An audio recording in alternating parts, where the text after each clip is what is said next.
Hi hello welcome back to my channel.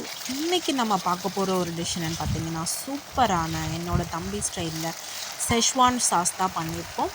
வாங்க இதை எப்படி செய்கிறதுன்னு பார்க்கலாம்.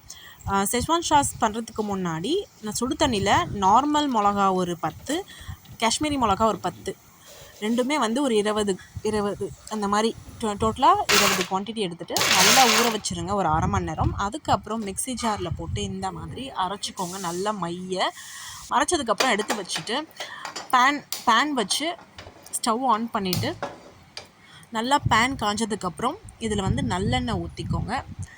நல்லெண்ணெயில் பண்ணிங்கன்னா இப்போ குழந்தைங்களுக்கு கொடுக்கும்போதும் காரம் அந்த மாதிரி நமக்கு ஹீட் ஆகாமல் இருக்கும். ஸோ அதனால் நல்லெண்ணெயில் பண்ணியிருக்கோம். அதுக்கப்புறம் ஒரு பெரிய பூண்டு, அது ஒரு 4 பூண்டு, அதெல்லாம் தோலை உரித்து நல்லா ஃபைனாக இந்த மாதிரி சாப் பண்ணி எண்ணெய் காஞ்சதுக்கப்புறம் அந்த பூண்டை போட்டுக்கோங்க.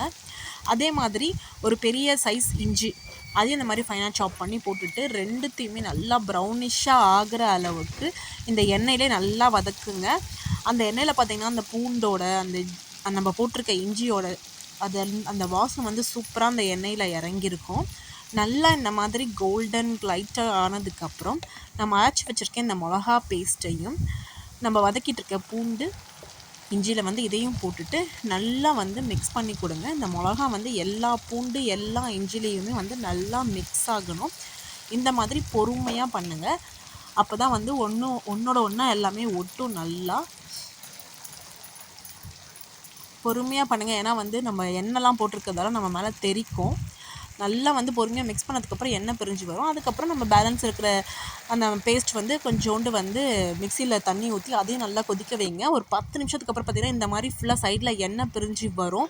அதுக்கப்புறம் தேவையான அளவுக்கு உப்பு, 2 டேபிள் ஸ்பூன் பெப்பர், அதுக்கப்புறம் சோயா சாஸ் ஒரு மூடி, அதுக்கப்புறம் 1 ஸ்பூன் சுகர்.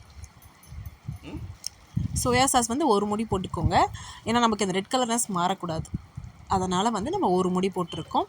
அதுக்கப்புறம் சர்க்கரை, இது எல்லாத்தையும் போட்டுட்டு நான் வினிகர் யூஸ் பண்ணலை. நம்ம குழந்தைங்களுக்குலாம் கொடுக்குறம்போது நிறைய வினிகர் யூஸ் பண்ண வேண்டாம். அதனால் நான் ஆஃப் லைம் வந்து பிழிஞ்சு விட்டுருக்கேன். அதுக்கப்புறம் ஜென்டிலாக மிக்ஸ் பண்ணுங்கள். நம்ம போட்டிருக்க pepper, salt, sugar, soya sauce எல்லாமே இந்த சாஸோட அந்த மிளகாவோட நல்லா மிக்ஸ் ஆகணும். நல்லா வந்து இந்த மாதிரி பொறுமையாக கிளறி விடுங்க. ஏன்னா நம்ம எண்ணெய் ஆல்ரெடி விட்டுறதால நல்லா வந்து கொதிக்கும். அப்போ வந்து எண்ணெய் வந்து மேலே தெறிக்கும். ஸோ அதனால் வந்து பொறுமையாக ஜென்டிலாக நல்லா போட்ட மசாலாவும் மிக்ஸ் ஆகணும்.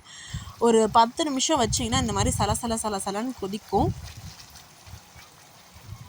இந்த மாதிரி எண்ணெய் பிரிஞ்சு வந்தோம். நம்மளோட செஷ்வான் சாஸ் ரெடி. இதை நம்ம ரைஸு அதுக்கப்புறம் டோஃபு எல்லாத்துக்குமே நாங்கள் யூஸ் பண்ணியிருக்கோம். அந்த வீடியோவும் போட்டோம். நீங்களும் ட்ரை பண்ணி பார்த்துட்டு டேஸ்ட் எப்படின்னு சொல்லிட்டு கமெண்ட் பண்ணுங்கள். தேங்க்ஸ் ஃபார் வாட்சிங். தேங்க்யூ.